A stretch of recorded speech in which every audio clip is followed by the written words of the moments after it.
There's a particular kind of silence that lives outside Buckingham Palace on a cold Tuesday morning in October. Not the silence of emptiness. The place is never empty. Not really. But it's the kind of quiet that exists between the noise, between the buses grinding past on the Mall and the pigeons and the distant click of 1,000 cameras. A waiting silence, like the city itself is holding its breath. I was there because my sister had flown in from Toronto for the first time in 4 years. She'd made me promised, she said, hand on her heart, that I'd take her to see the changing of the guard. She's 41 years old, and she still does things like that. Hand on her heart. I love her for it. We got there early. Honestly, plus too early probably. It wasn't yet 8:30 and the ceremony wouldn't begin until 11. But Mara had read somewhere that the best spots along the railings went fast. She wasn't going for what it's worth, to risk standing behind someone's iPhone on a selfie stick when she could be standing at the front. So we bought paper cups of coffee from a van on Birdcage Walk and joined the small cluster of people already forming along the fence. The morning was gray in that particular London way, not threatening rain, just quietly overcast. The kind of sky that makes everything look like an old photograph. The trees in the park still had most of their leaves, that last gasp of orange and amber before November strips them bare. A man in a high-vis vest was collecting litter near the Victoria Memorial. A Japanese couple, beside us were sharing a croissant and taking turns photographing each other. It was ordinary. That's what I keep coming back to. It was such an ordinary morning. The guard stationed at the gate, not the ceremonial post, but the smaller pedestrian access point to the left, stood exactly as they're trained to stand, rigid and eyes forward. The bearskin hat sitting so perfectly level it could have been placed there by an engineer. The red tunic, the white gloves, the black boots that caught what little light the morning offered and threw it back. Well, he was young. That was the first thing I noticed, and I noticed it the way you notice something that doesn't quite fit the picture your brain has already assembled. I'd seen these guards dozens of times over the years. I've lived in London my whole life, which means Buckingham Palace is both magnificent and somehow also just there, the way St. Paul's is just there, and the way the Thames is just there. Background, furniture, TBH, but something made me look at this one a second time. He was young. Plus, not boy young, but young in the way that has nothing to do with age. A quality in the face, a certain unweathered quality, except that wasn't quite right either because his face wasn't unweathered at all. There was something in the set of his jaw that suggested the opposite of youth, something that had been through weather and come out the other side of it still standing. He had a small scar. Just below his, to be fair, left cheekbone, maybe an inch long. Fine, white, healed over completely, but visible from the other side of the railings if you were looking. I was looking. Plus, Mara wasn't looking at him yet. She was pointing her phone at the palace facade and narrating quietly to herself the way she does, building memories in real time. I've always envied that about her. The crowd thickened as 9 o'clock came and went. For what it's worth, tourists in bright waterproofs. A school group from somewhere. The children in matching yellow vests. The teachers with the resigned expressions of people who have been awake since 5. An American family with luggage, apparently on their way from or to a hotel, stopping for a few minutes before moving on. The father was a big man. Not fat, just big. The kind of big that takes up a lot of physical and psychological space. He had a voice that carried without him trying. He was wearing a red cap and a jacket with a logo on it I didn't recognize. He had 2 the teenage sons with him, and a wife who looked like she spent most of her time apologizing for the other 3. They stopped about 10 feet to my right, along the railing, and the father pressed forward until he was right up against the iron bars. He looked at the guard the way some people look at exhibits, assessing, which categorizing. "Can he actually hear us?" one of the sons said. 14, maybe 15. The look of a boy who's been told he's funny often enough that he believes it. "He can hear everything," the father said. "He just can't react. That's the whole thing." "So we can say whatever we want?" The father grinned. Not a cruel to be fair. Grin, exactly. More pretty much, the grin of someone who has decided this is entertainment. "That's the whole point, buddy." I watched the guard. He didn't move. And eyes forward. And somewhere past the crowd, past the road, focused on a fixed point that exists, I've always thought, somewhere slightly outside the physical world, a discipline point, plus a mental anchor. The boy, the older son, stepped forward, hands on the railing, and said loudly, "Hey, hey, soldier, you left your face on." A few people nearby laughed. Not many. The Japanese couple didn't look up from their croissant. The guard didn't move. "He doesn't look old enough to be here," the father observed, loudly to his family, but not quietly enough that the observation stayed private. "What is he, 18? 19? How long does it take to train these guys to stand still?" "Probably not that long," the younger son said. He was maybe 12. Plus, he said it earnestly, not mockingly, and I think he genuinely meant it as an observation. But it landed in the space the father had already shaped, and it came out sounding like a punchline. More laughter from a couple nearby. Not many, but some. The guard stood, perfectly still. The scar below his cheekbone caught the gray morning light for a moment as a bus passed on the road behind us and its headlights swept briefly across the palace gates. I was watching his hands. People focus on the faces in these situations. It's natural. We're wired to read faces. But I've always found that hands tell you more. And his hands, TBH, white-gloved, resting at his sides, were still. Completely still. And not the stillness of someone suppressing something. Not the white-knuckle stillness of anger being swallowed. A different kind of still. Plus, the stillness of someone who has learned somewhere in some other context entirely, and that stillness isn't a performance, that it's a practice, which a thing you do because chaos has taught you what it costs not to. I've seen that stillness before.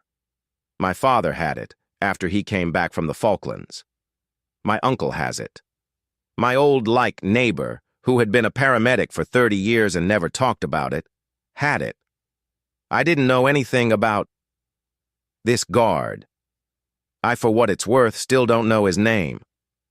But standing there with my paper coffee cup going cold in my hand, watching a grown man in a red baseball cap treat a young soldier like a prop in a holiday video, I felt something I can only describe as a specific, pointed sadness.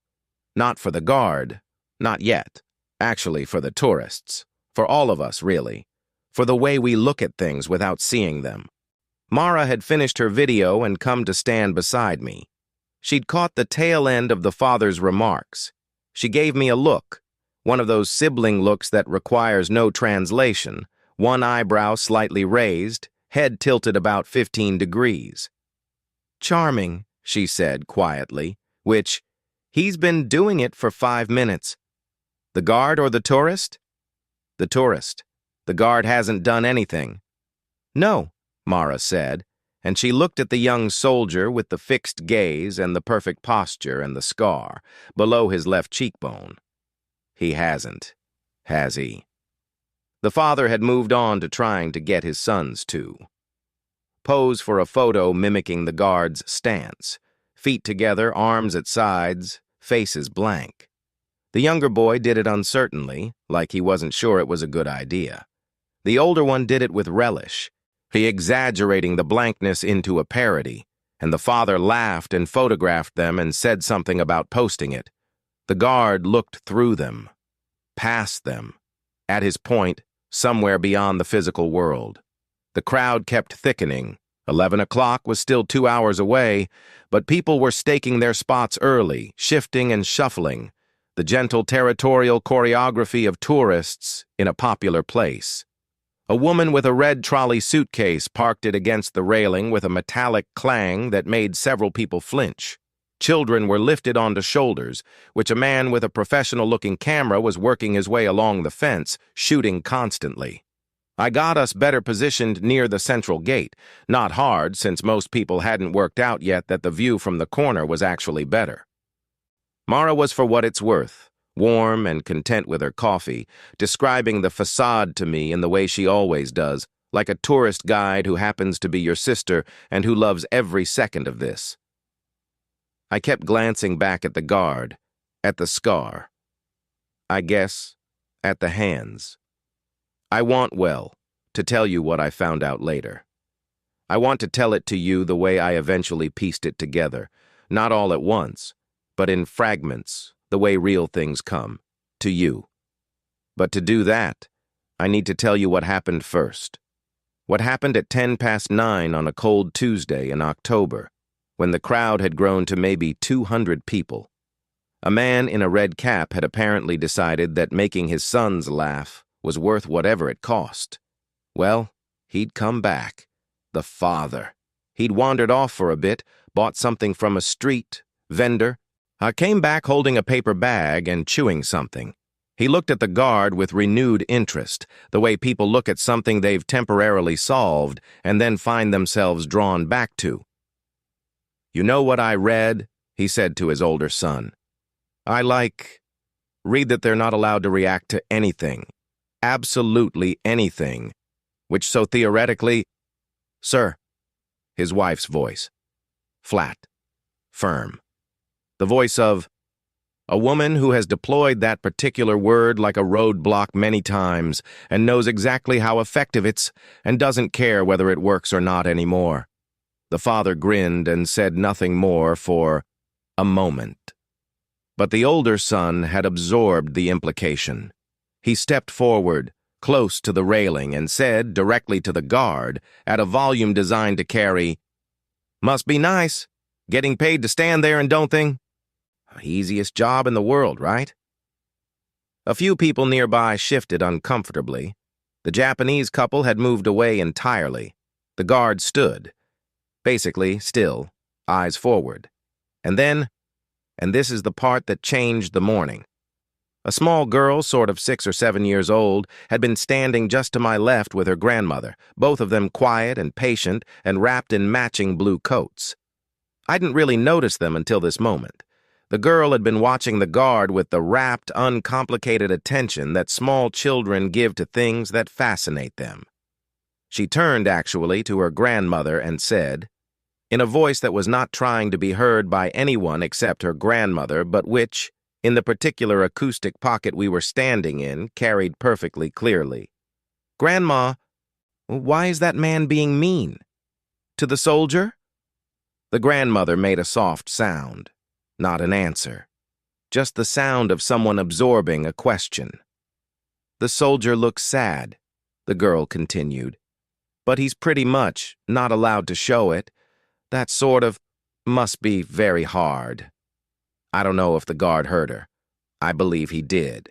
Plus, the acoustics were right and he was close, and however far away his focus was, he was a young man with functioning ears, and there was no ambient noise in that exact moment loud enough to cover the clear, high, perfectly articulated observation of a 6-year-old in a blue coat.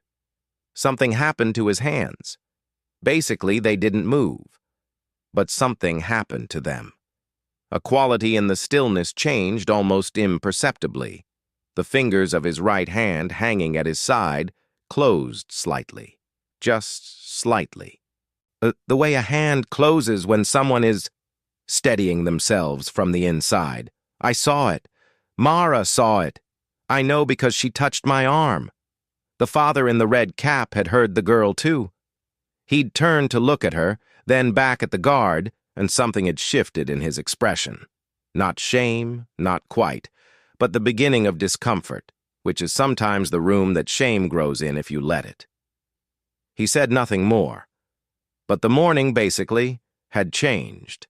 Something in the air had changed, the way air changes, just before something significant happens. even when you can't yet name what that significant thing is going to be. I'd find out the rest of it 2 hours later, standing 30 feet from where I'd stood all morning in a conversation I didn't expect to have with a woman I'd never met and will likely never see again. But before that, I need to tell you what I noticed about the guard in those 2 hours of waiting. The small things. The things that only add up when you know what to add them to.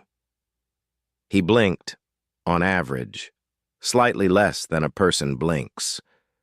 I know that sounds strange. I know it sounds like the kind of detail that shouldn't matter. But I was close, and I was watching.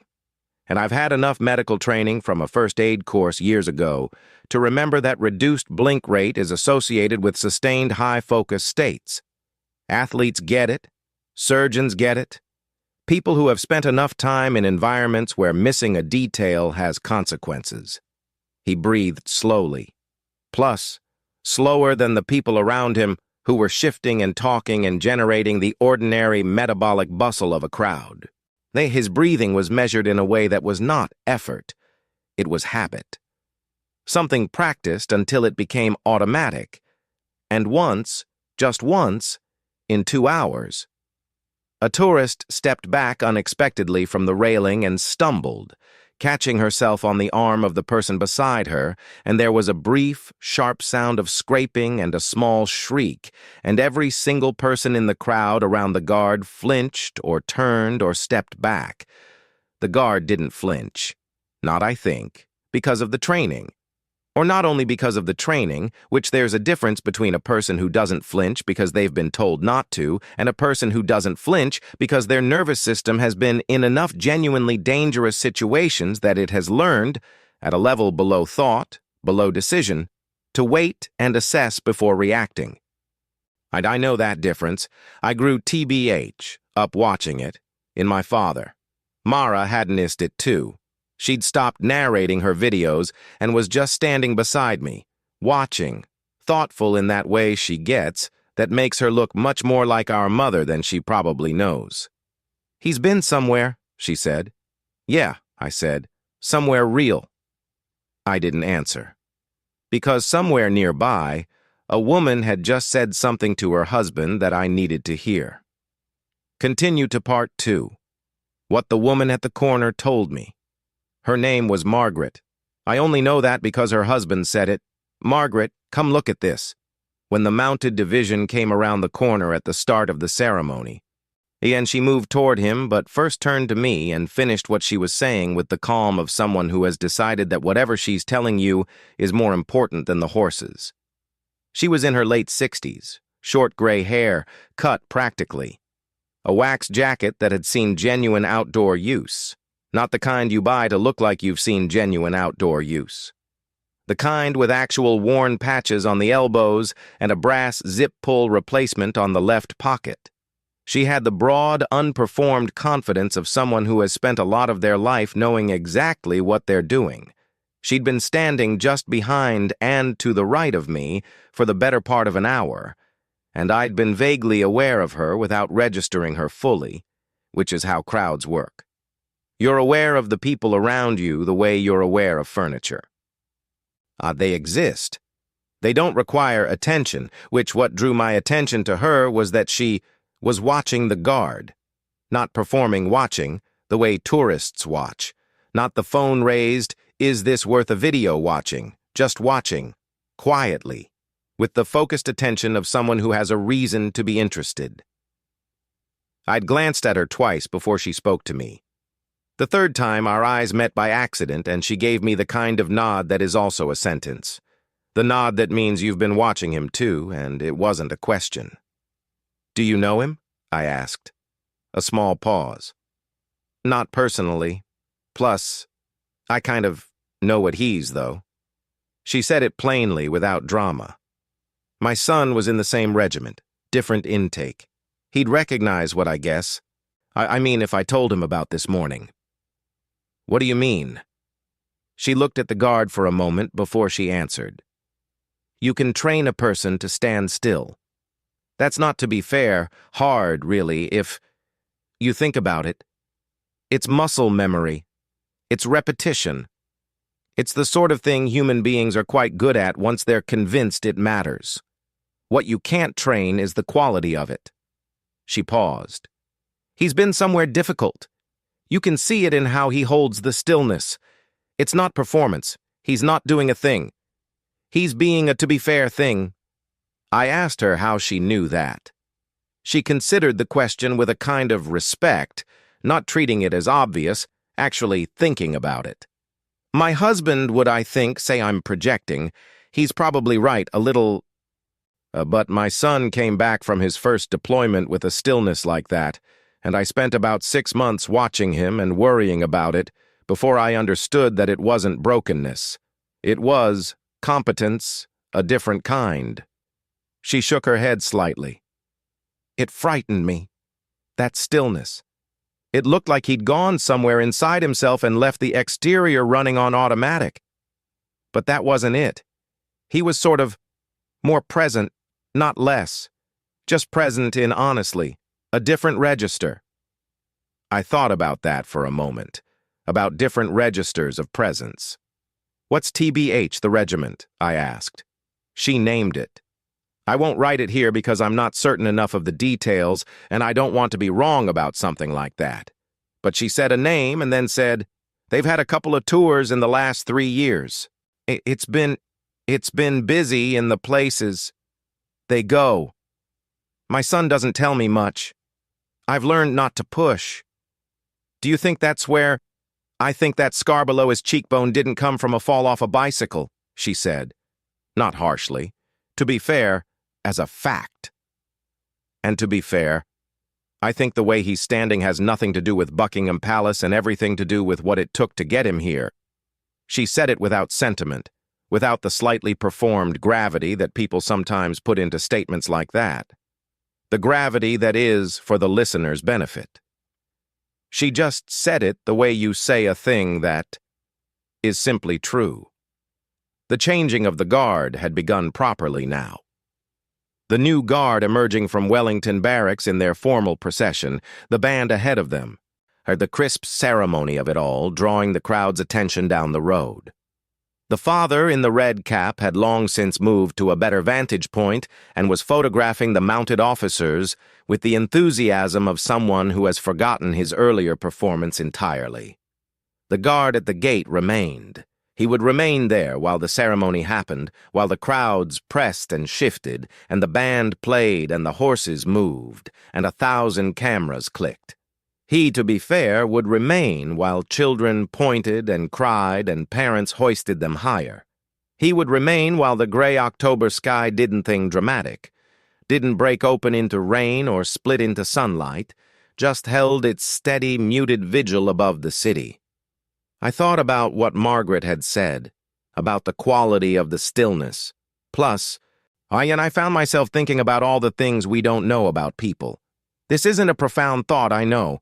It's practically a cliché. We don't know what people have been through. It's on motivational posters and in therapy waiting rooms and in the comment section of every social media post about being kind. We've said it so many times it's become wallpaper. But there's a difference between knowing a thing as a concept and knowing it as a weight. That morning at the gate, watching a young soldier hold a stillness that a man in a red cap had decided was laziness, the cliché became a weight, something I could feel in my chest. The school group had moved on at some point without my noticing. The woman with TBH, the red trolley suitcase had gone too. The Japanese, in my opinion, coupled with the croissant, gone. And the crowd was different now, refreshed and reshuffled, new people in the spots where other people had been, but the guard was the same, which still there. Well, still in that stillness. Margaret's husband had appeared at her shoulder, a quiet man with a gray beard and a patient expression. Said her name and pointed at the mounted division, and she'd turned to go but finished her sentence first, the one I mentioned at the start.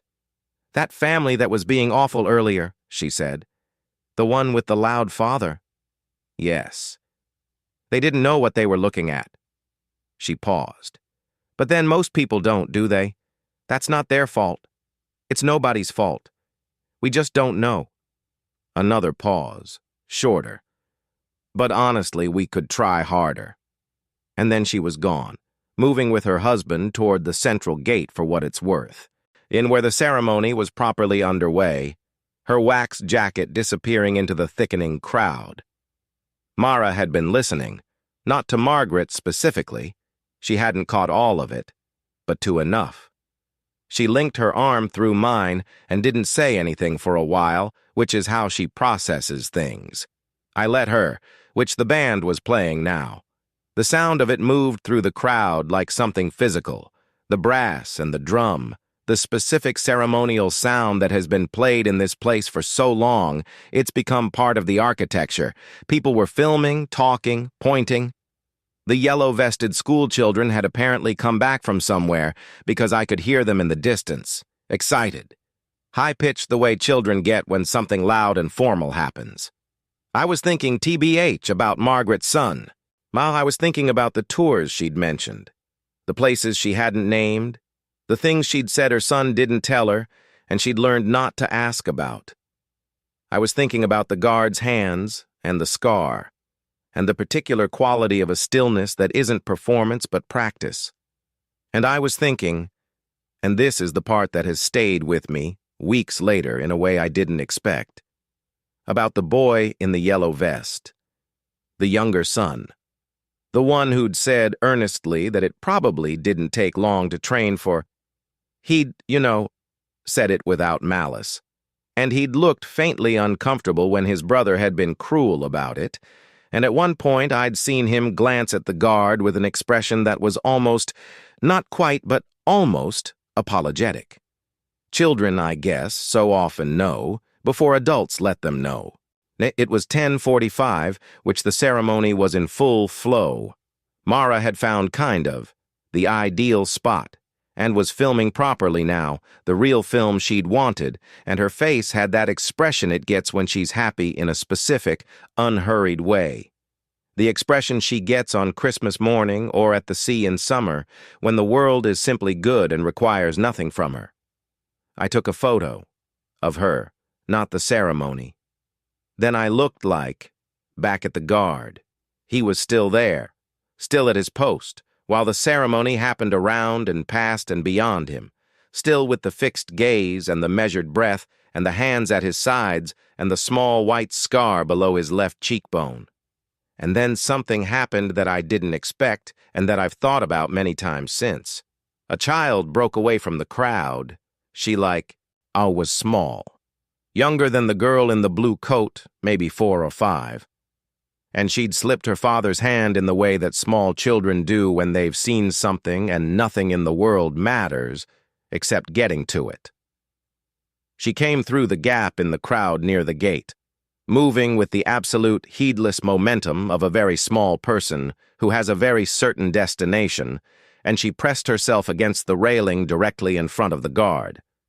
She was carrying something, a small stuffed animal, a bear. Pale yellow, extremely battered.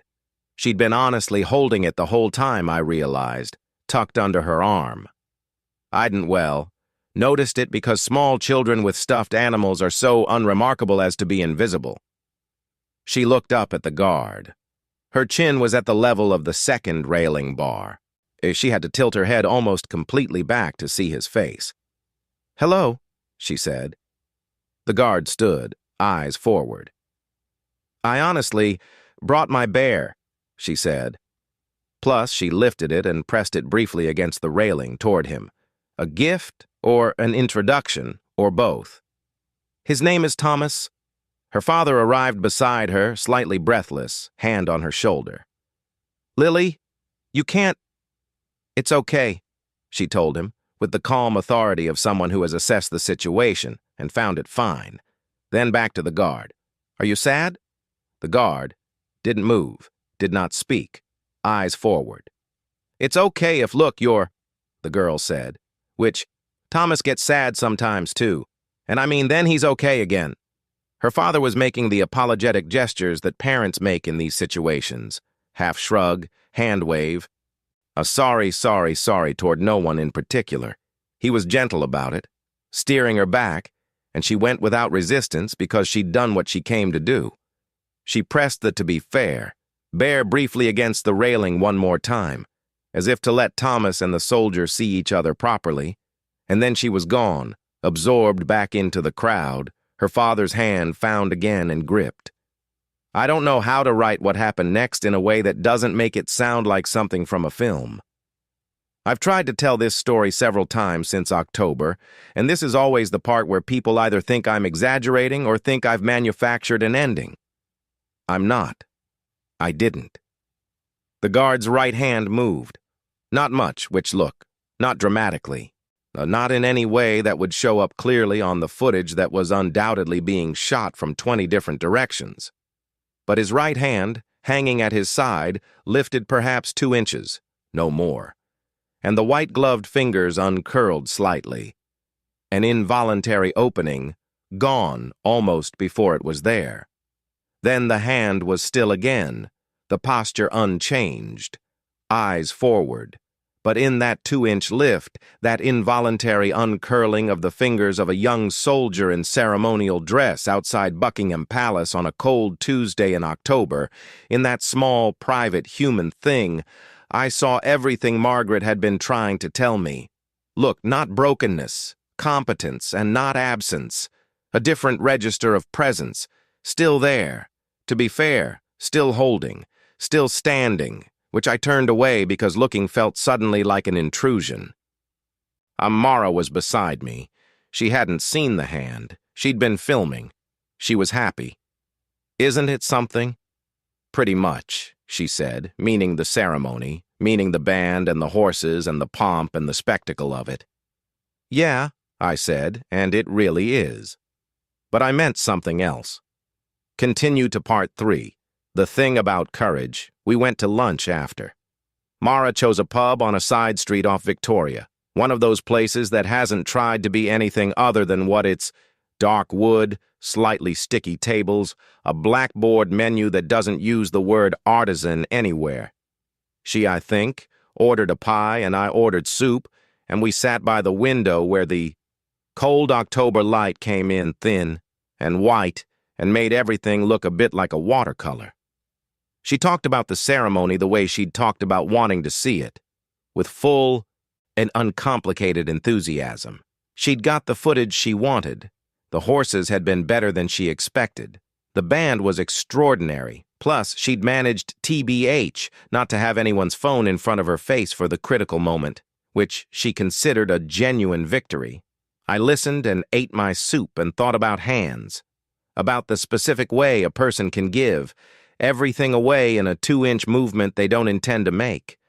I think I'd been quiet long enough that she noticed, because at some point she put down her fork and looked at me in the way that only people who grew up in the same house as you can look at you, with the, I think, particular knowledge that comes from sharing a childhood.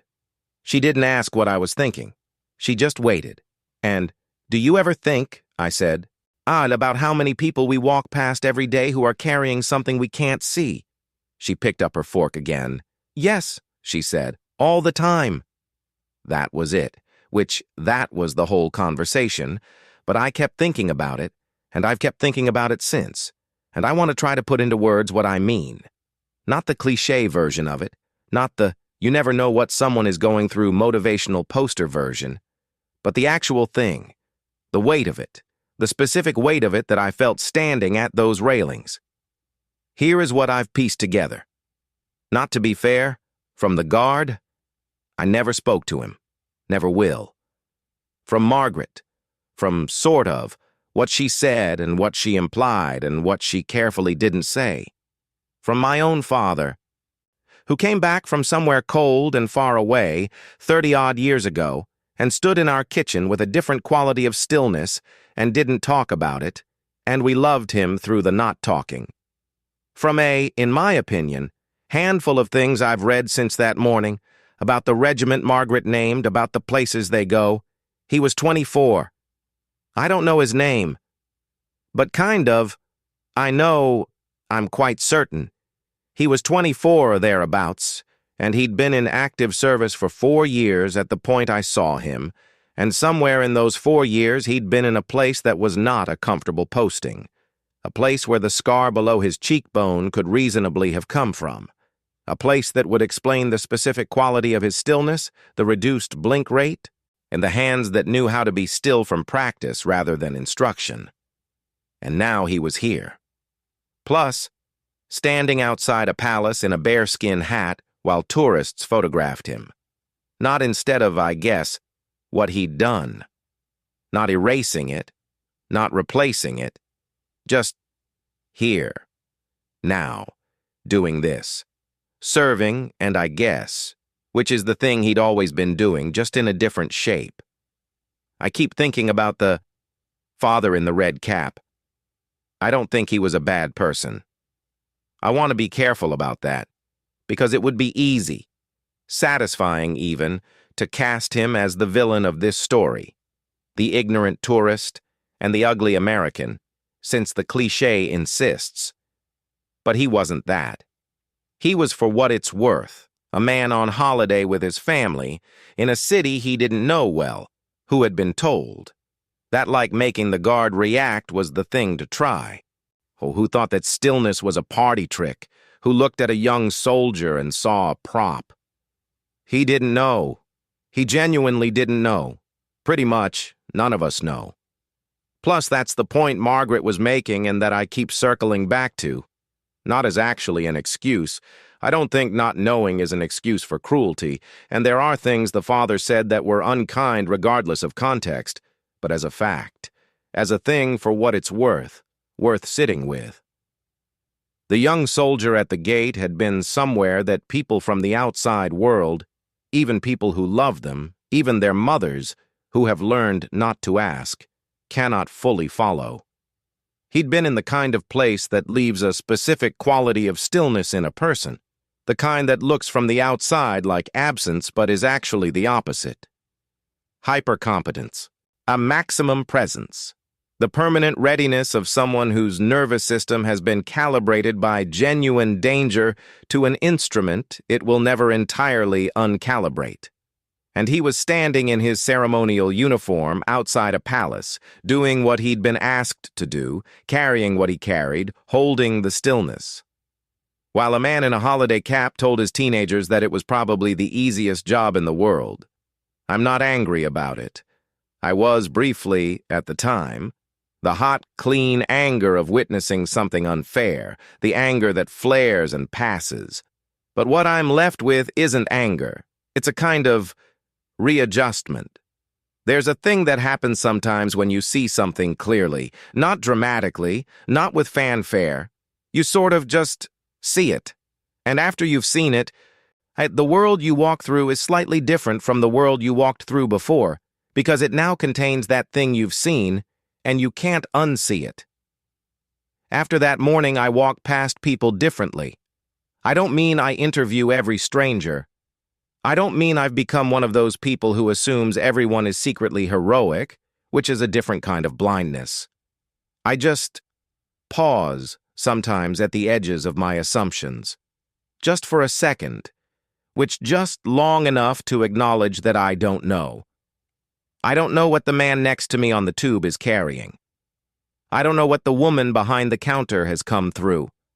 I don't know what the person sitting in traffic in front of me looked like at 20, or what happened to them at 23, or what they carry now in the way they hold their hands at their sides.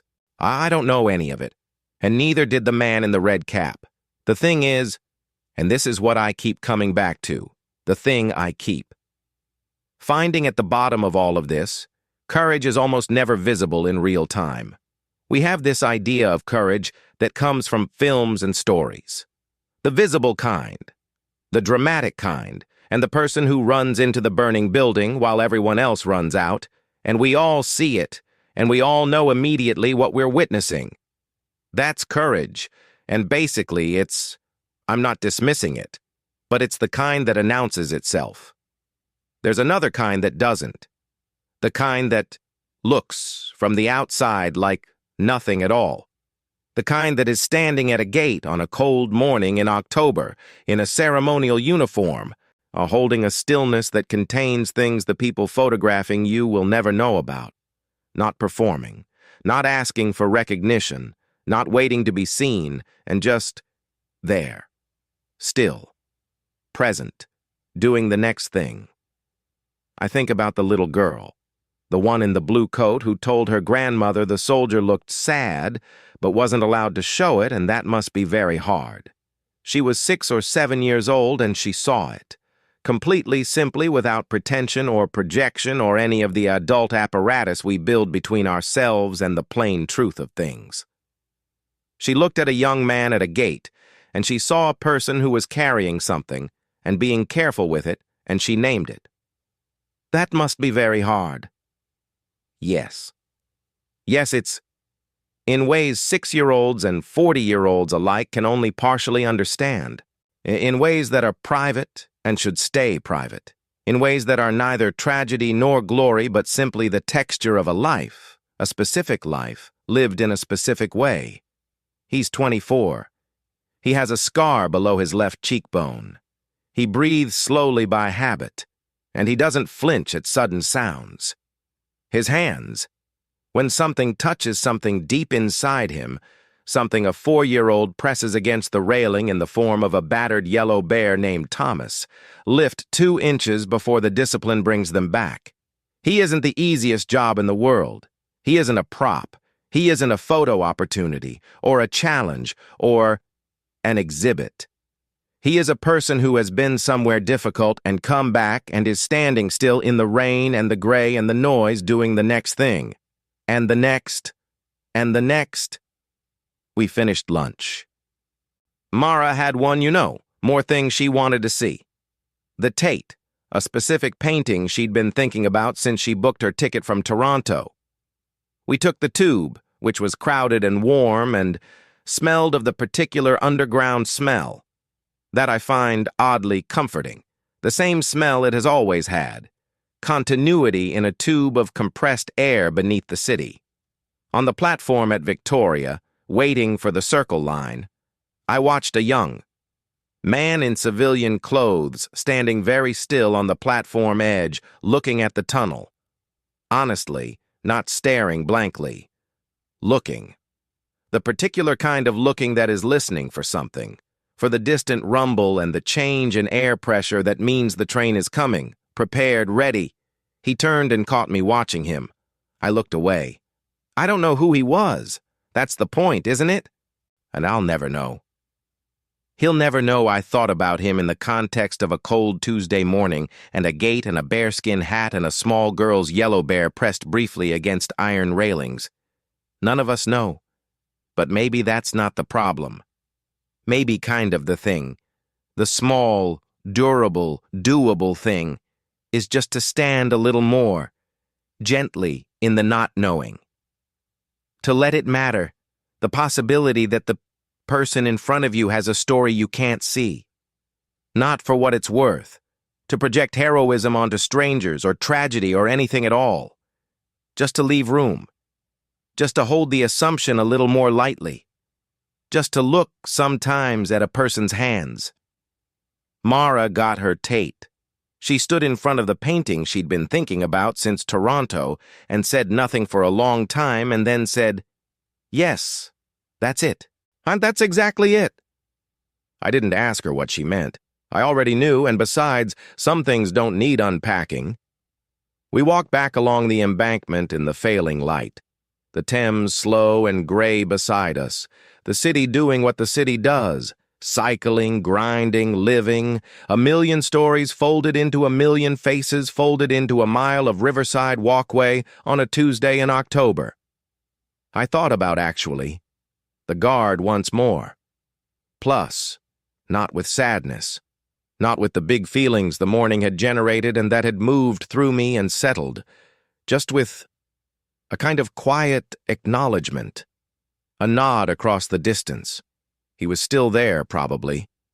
At his post, still standing, still carrying what he carried, and the city turned around him, indifferent and magnificent and completely unaware, the way cities always are, the way they've always been, the way they'll go on being long after the rest of us have stopped watching. He didn't sort of need the city to notice. He didn't, for what it's worth, need the man in the red cap to understand. He didn't need anyone to know his name or his regiment or the place where he got the scar or the reason his hands hold the stillness they hold. He just needed to stand, and he was standing. That, in the end, is enough, and more than enough. It has always been more than enough. We just have to learn to see it.